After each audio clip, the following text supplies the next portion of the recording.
Bom, pessoal, mais uma vez, bom dia. Eu vou ser direto ao assunto porque o tema é longo, tá? Os direitos são muitos, é importante que você saiba. O câncer é uma doença que afeta não somente ao paciente, ao portador. Ele afeta a sua família, aos seus amigos, a sociedade de um modo geral, tá? Então, nós vamos entregar aqui algumas informações que vão ser muito valiosas. O paciente com câncer, diagnosticado com câncer, ele tem diversos direitos. Eu, como tributarista de vocação, eu vou começar pelos direitos tributários que ele tem, que relativos a tributos. E, no caso, seriam isenções. A primeira de que eu vou falar é a isenção de imposto de renda. A pessoa diagnosticada com câncer, tá, neoplasia maligna, ela tem isenção de imposto de renda sobre proventos de aposentadoria e de pensão, tá?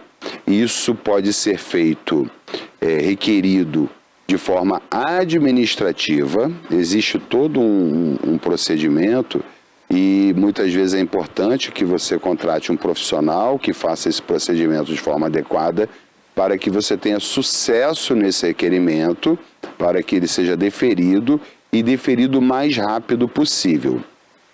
Existe também a possibilidade de isenção de IPI, tá? ICMS, na compra de veículos, quando esses veículos necessitarem de adaptação. Ou seja, o portador de câncer, ele tem uma sequela que o deixe, que cause perda de mobilidade nos membros inferiores, superiores ou até mesmo da própria visão, além de determinadas danos que não mentais, né, mas talvez cerebrais, vamos dizer assim, que o torne incapaz de dirigir. Ele pode comprar um veículo com isenção de IPI, tá? Salvo engano, a isenção de IOF também, Pérola, no caso de financiamento, e de ICMS. A questão do ICMS varia de estado para estado e os estados têm evoluído nesse sentido de entregar essa isenção à pessoa portadora com câncer.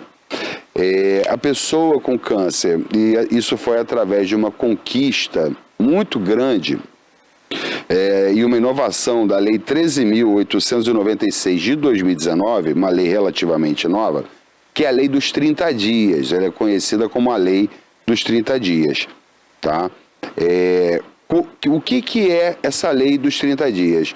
A pessoa que tem a suspeita, Pérola, de um diagnóstico de câncer, ela deve realizar todos os exames para identificar a doença, todos os exames diagnósticos que levem ao diagnóstico dentro de 30 dias, tá? E existe também a lei dos 60 dias, que é anterior à lei dos 30 dias, que é a lei 12.732 de 2012, onde os pacientes oncológicos, ou seja, aqueles já com diagnóstico de câncer, tenham o seu tratamento iniciado dentro de um prazo máximo de 60 dias, tá? Então, são avanços que levam a essa pessoa ter não só o diagnóstico, mas o tratamento precoce também.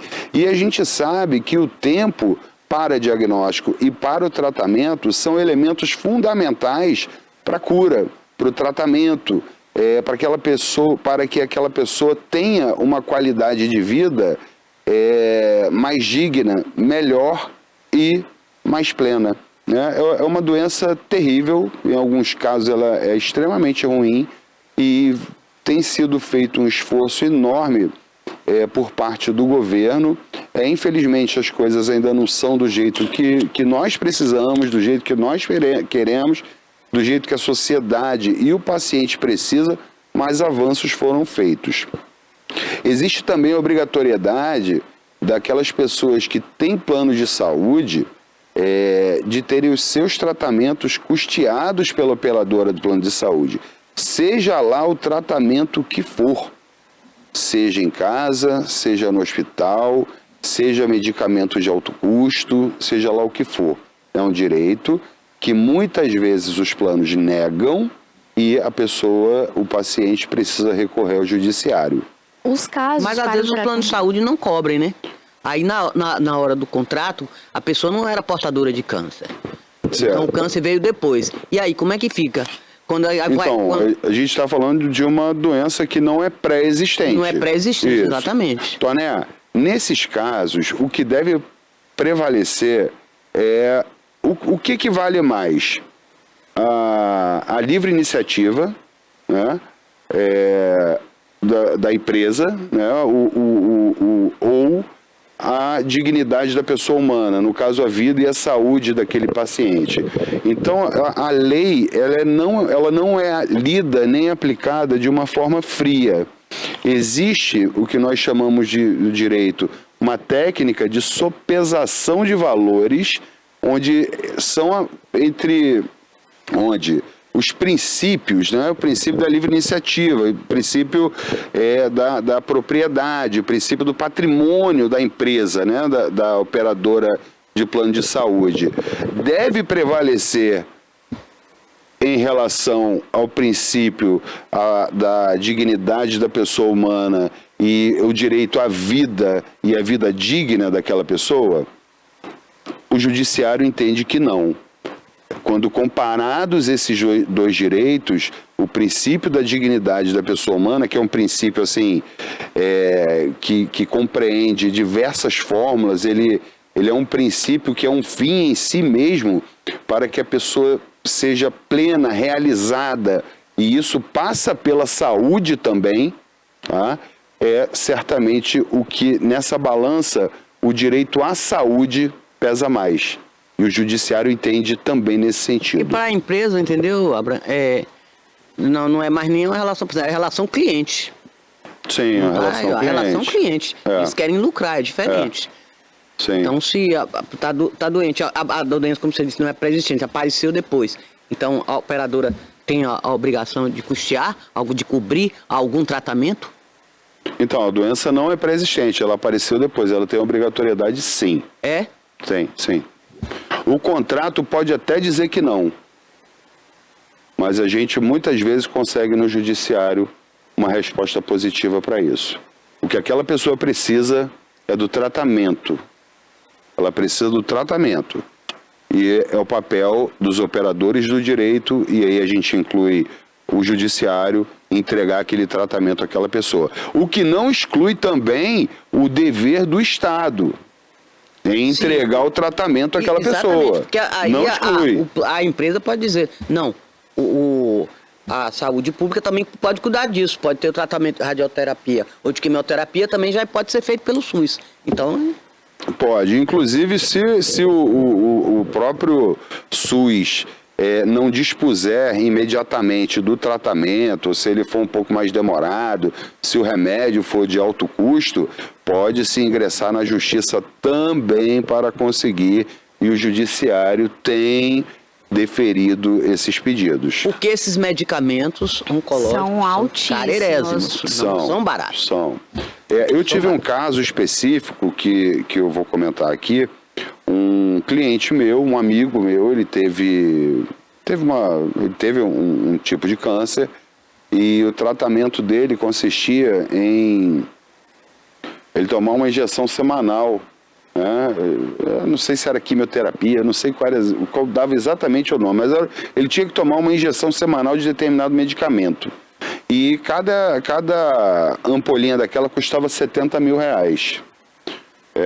E o tratamento era para ser feito para o resto da vida, tá? Ele ia ter que, pelo menos por um longo tempo. Eu não lembro se era o resto da vida, não, mas por um longo tempo. O plano de saúde negou o tratamento, a gente entrou na justiça e conseguiu fazer com que ele recebesse o tratamento. Tá? E conseguiu? Conseguimos sim, ele recebeu o tratamento. Infelizmente ele veio a falecer em decorrência de complicações da doença, mas ele recebeu o tratamento sim. R$70 mil por semana dá R$280 mil por mês. E no a caso, operadora assim, de plano de exemplo, saúde pagou. Aposentadoria. Se pode antecipar uma aposentadoria, que direitos tem o portador de câncer? Então, ele começa, quando é diagnosticado, ele tem a licença para o tratamento. A licença para o tratamento já gera o direito ao auxílio-doença, certo? Que é um benefício previdenciário. É previsto em lei, já tem. Tá lá. Para os segurados de INSS, ele tem o direito ao auxílio-doença. E aí tem uma continha lá, um valor muito próximo do salário que ele recebia, do salário de contribuição, tá? Se em decorrência do tratamento, caso venha, ou em decorrência da doença, ele venha a ficar incapaz para o trabalho, ele pode sim ser aposentado, tá? E ele, enquanto aposentado, ele é isento de imposto de renda, tá? E sobre essa questão do imposto de Agora, renda... que categoria ele entra aí? Não é o quê? É por idade? Que categoria Não, ele entra aposentadoria por invalidez, por né? invalidez. Porque ele vai ter uma deficiência X que o deixa incapaz aí para o trabalho. Aí tem um valor padrão, né, Abel? Aí é de acordo com a contribuição dele, salário de contribuição, aí tem todo um cálculo previdenciário que é bastante complexo, tá? Mas a regra ele se aposenta mais ou menos com o que ele contribuía, né, com o salário de contribuição dele. 80% aí pode antecipar essa aposentadoria, né? Pode, se ele cumprir o requisito de não ter mais a capacidade para trabalhar. Vamos falar sobre um câncer de pele. O cara teve um câncer de pele, saiu de licença, recebeu auxílio-doença, se tratou, ele não está incapaz, ele pode voltar ao trabalho, a não ser que o câncer de pele tenha, não sei, tenha deixado alguma sequela que o deixe incapaz para o trabalho. Tirando essa hipótese, ele volta a trabalhar normalmente. Tá? E aqui eu quero só deixar uma coisa clara sobre a isenção de imposto de renda, sobre aposentadoria e pensões. Tá? Ela pode retroagir no tempo essa isenção, tá? Até os 5 anos passados, desde que o laudo que tenha diagnosticado aquela doença, ele considere ali ele tenha a data de surgimento da doença. Porque assim, a medicina avançou tanto e quando ela percebe, fulano está com um carcinoma na bexiga, um exemplo aqui, e pelo avanço, pelo estágio da doença, ele surgiu 4 anos atrás, em maio de 2021. Então é possível que a gente retroaja essa isenção para que a pessoa receba aqueles atrasados, porque ela não deveria ter pago. Tá? Então, além de ter os efeitos dali para frente, existem os efeitos retroativos, onde é possível a gente buscar essa restituição do que foi pago indevidamente. Tá? E é um valor, é um dinheiro que pode ser muito relevante para você, não para você, né? Para a pessoa que que é portadora de algum tipo de câncer, porque o tratamento é caro. As despesas não são só as do plano de saúde, são diversas despesas, viagens, consulta médica, muitas vezes a consulta o médico especialista não aceita o plano de saúde que ele tem e teria que ser aquela pessoa, aquele profissional. Então é importante sim você fazer valer os seus direitos, tá? Outra questão que até me fugiu um pouco agora, mas eu vou lembrar daqui a pouco que é importante.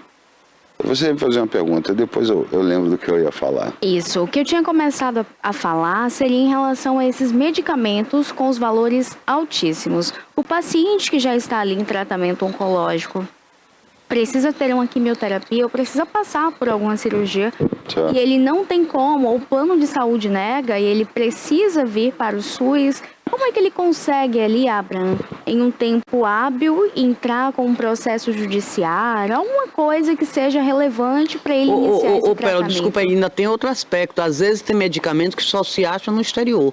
Isso, ainda tem A rede, aí pode acionar para pagar? Então, desde que o medicamento tenha registro aqui, tá? Teve uma mudança recente.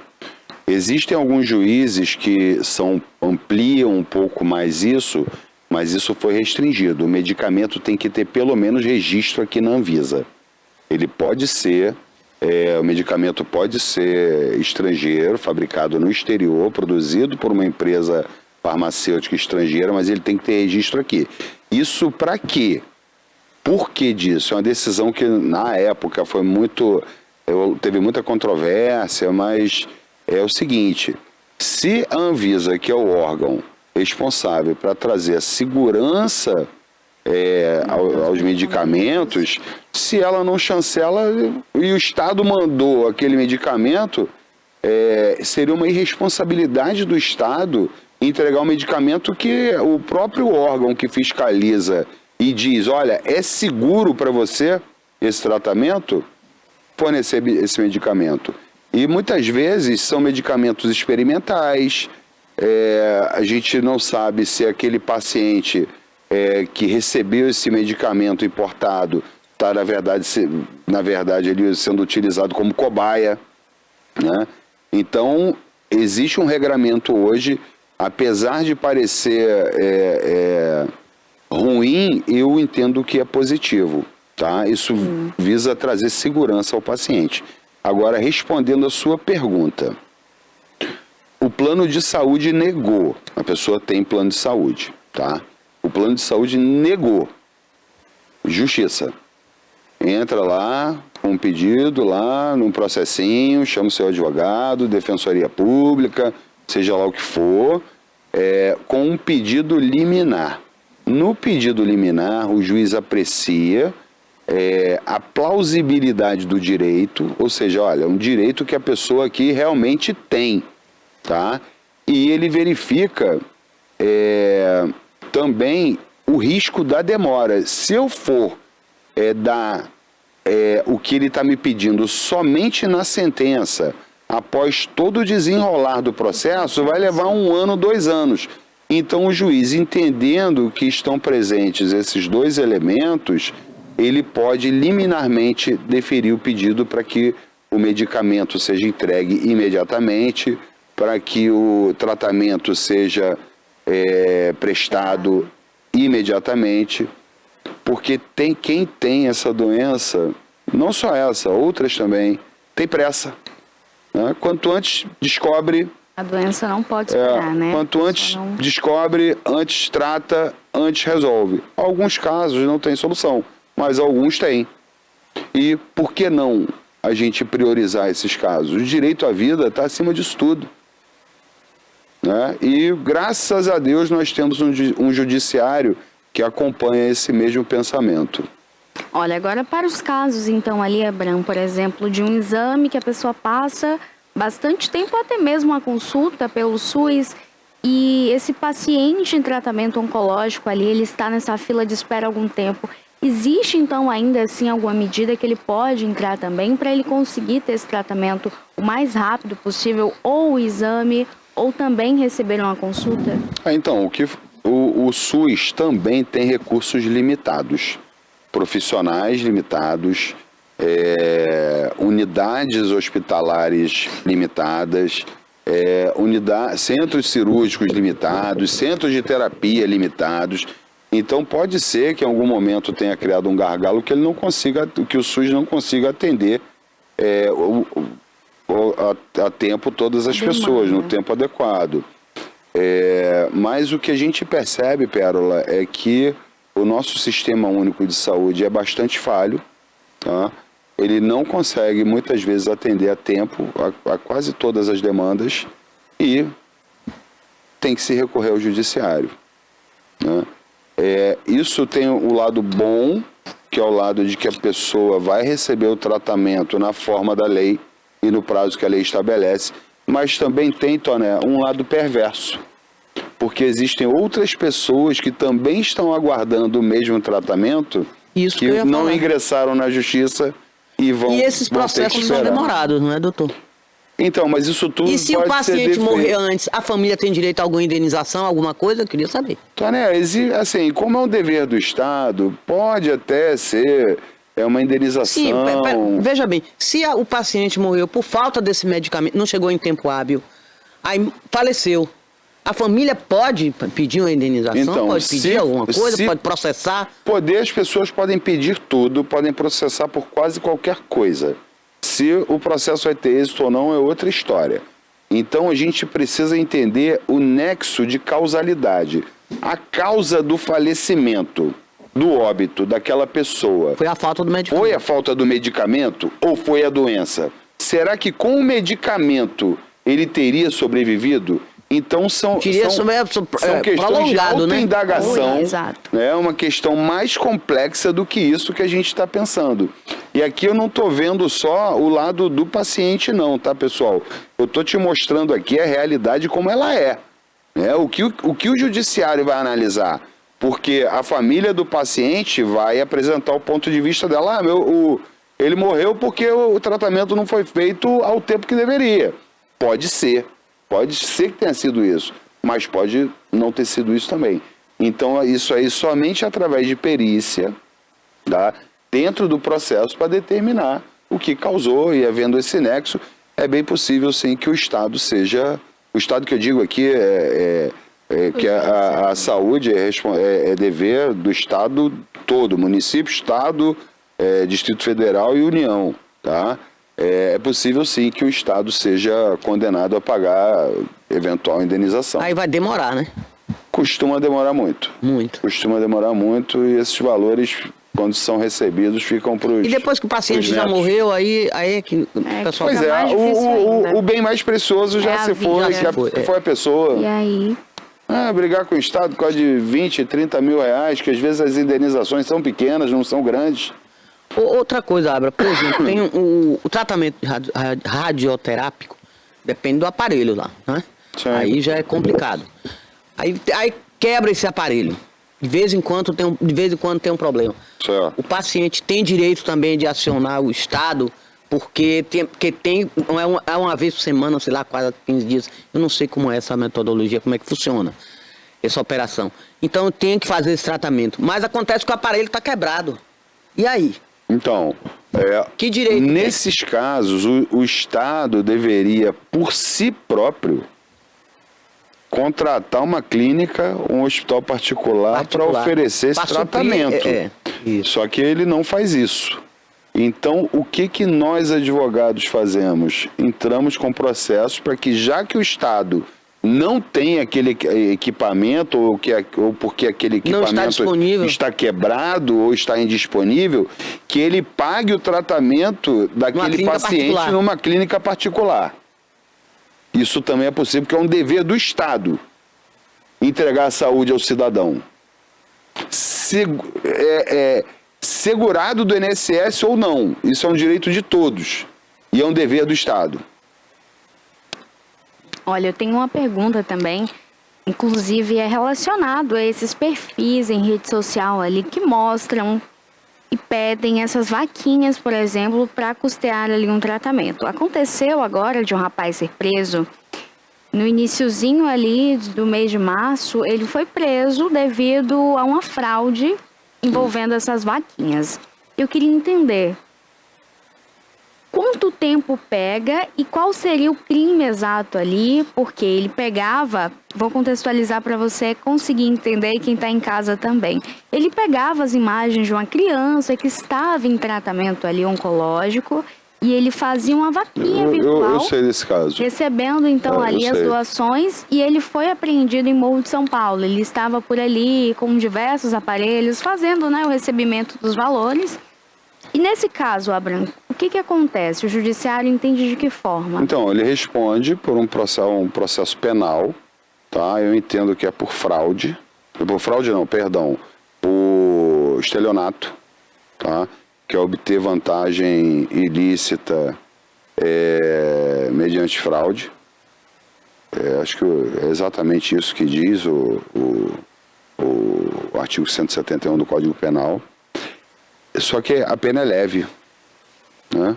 Existe a questão ali do crime continuado, Ele cometeu diversos crimes, né? Diversas pessoas diferentes, mas eu acho que a pena é leve. Uma pessoa que se utiliza dessa ferramenta com esse apelo, para mim, isso aí deveria deveria ser considerado um crime que estivesse lá relacionado nos nossos crimes hediondos e punido severamente. Porque ele utiliza imagens de pessoas, e às vezes não é só de crianças de outros lugares, não. Eu já vi gente usar casos que a pessoa usou o próprio filho, o próprio sobrinho. Isso é extremamente hediondo, isso é doentio, isso é maligno para a nossa sociedade, é muito ruim, é péssimo. Para esses casos, eu entendo que a lei penal deveria evoluir para tratar esses casos com muita severidade. Com muita severidade. As pessoas que fizeram a transação, que fizeram o Pix, pode também entrar ali com a denúncia, se sentindo lesado, então, para acreditar e, claro, ver ali e acaba tendo, Sim, registrar a ocorrência, né, para ter para ser restituída o valor pago. E há uma restituição desse valor? O dinheiro provavelmente já gastou, né? Essas pessoas fazem isso para passear de lancha, comprar iPhone, comprar camisa do Jacarezinho.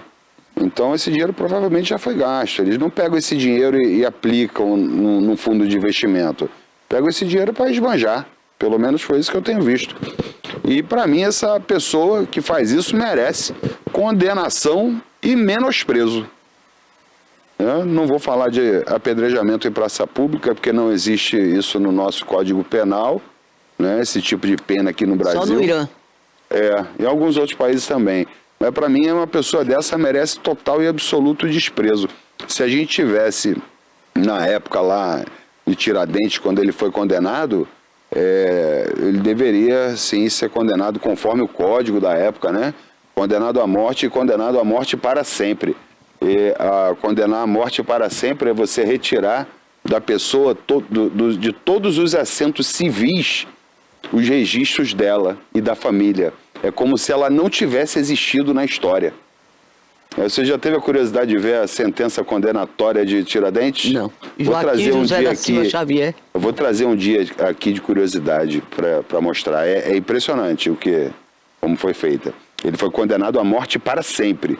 Ou seja, ele foi retirado dos registros, dos livros, né, de registros civis que existiam à época. Ou seja, se ele saiu, se ele tinha filhos e ele não tem registro, os filhos dele também deixaram de existir. A família dele deixou de existir. Desculpa, Toné, pode continuar. Foi triste, viu? Não conhecia não esse lado dessa história. Mas hoje a gente vive um outro direito, isso já foi muito superado. Toné, estamos chegando ao fim, hein? Mas só essa última aqui. Eu quero saber sobre a questão hospitalar, no hospital. Por exemplo, tem a UTI. Aí tem um paciente de câncer. Ele tem prioridade? Como é que vai fazer isso? Toné. Aí, no caso, o processo seria o quê?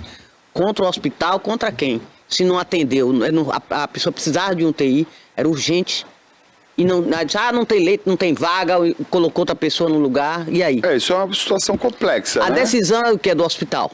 Então, como é que você vai tirar... A UTI tem 10 leitos. A escolha de Sofia. Os leitos estão todos ocupados. Ou seja, quem está ali está por alguma coisa grave para estar na UTI, né? Então, tem que aguardar a abertura de leito. Né? Ou alguém se recuperar para que abra espaço para outra pessoa, porque não dá para mandar tirar alguém... E se o paciente morrer, problema, né? Nesse caso aí... Fazer o quê, né? A falta de leito, assim, a gente viu isso muito claramente na Covid, faltava leito. Então as pessoas morriam antes de chegar à UTI. Isso é uma realidade não só do Brasil, é uma realidade no mundo. E o que eu ia falar, os casos de câncer devem aumentar muito. Tem um dado aí que eu não tenho ele aqui, mas os casos de câncer estão aumentando muito. E se o Estado... Essa informação é o Instituto Nacional de Câncer, né? O INCA. Então... Esses dados. E se o Estado, o aparelho estatal de saúde e os hospitais particulares não se prepararem para isso, vai faltar tratamento, vai faltar leito, vai faltar vaga. Isso aí já não é mais uma hipótese, uma suposição. Vai acontecer, os casos de câncer vão aumentar. A nossa alimentação hoje é completamente diferente, o nosso estilo de vida é completamente diferente. Isso traz consequências também, e uma delas é o aumento expressivo dos casos de câncer, que vem aumentando ano a ano. Bom, Pérola, você tem uma última pergunta, porque já me mandaram fechar a matraca. Olha, eu só teria uma pergunta relacionada ali aos pacientes que precisam, além do tratamento, a família também que se desloca, às vezes, de uma cidade para outra. Excelente pergunta. Itabuna também é referência aqui em tratamento, principalmente o tratamento para criança. Então, vem de diversas cidades circunvizinhas e, às vezes, a família não tem como custear ali um local para ficar, para se abrigar nos dias que precisa, fazer esse tratamento. Existe alguma lei, um direito, por exemplo, para essa família ter, então, esse valor custeado, um local para ficar, alimentação? O local para ficar não existe lei que obrigue. Existem algumas instituições que oferecem esse lugar. Em Ilhéus, por exemplo, tem, que é a Casa de Apoio à Pessoa com Câncer, que faz um trabalho maravilhoso lá. Mas existe uma lei de transporte gratuito, tá? Existem algumas companhias aéreas, uma em específico eu sei, tá? Eu não sei se eu posso falar o nome dela aqui, não, né? Não. É uma companhia que ela oferece gratuitamente o transporte aéreo para o paciente que comprove que precisa viajar para outro estado, outra cidade, e precisa viajar de avião, comprove a doença e a marcação do exame ou da consulta ou do tratamento. Inclusive, se ele precisar de acompanhante, o acompanhante paga somente 20% do valor do ticket aéreo, do bilhete. E o transporte municipal e intermunicipal também, tá? Bom, o assunto de hoje foi esse, pessoal. Foi muito curto o tempo. A gente pode voltar depois. Manda suas perguntas aqui para o nosso... Se tiver alguma dúvida, mas foi muito esclarecedor, viu? Vou pedir para o Cássio colocar aqui o Instagram lá do escritório e a gente pode responder a você. A questão do imposto de renda mesmo eu desconhecia, tá vendo? Muita gente desconhece. Então, pode mandar para o Instagram do Instagram do escritório ou também através do nosso telefone, o WhatsApp, que a gente responde também. Às vezes a gente demora um pouquinho, porque a quantidade de mensagens é enorme, mas a gente sempre responde, tá, pessoal? Então, pessoal, mais uma vez, obrigado aí pela sua audiência, por prestigiar o nosso programa sempre. E eu deixo agora a bola aqui com a minha querida, minha amada Maria Antonieta Toné e com a nossa querida Pérola. Um excelente dia para vocês e um dia maravilhoso para você que está em casa.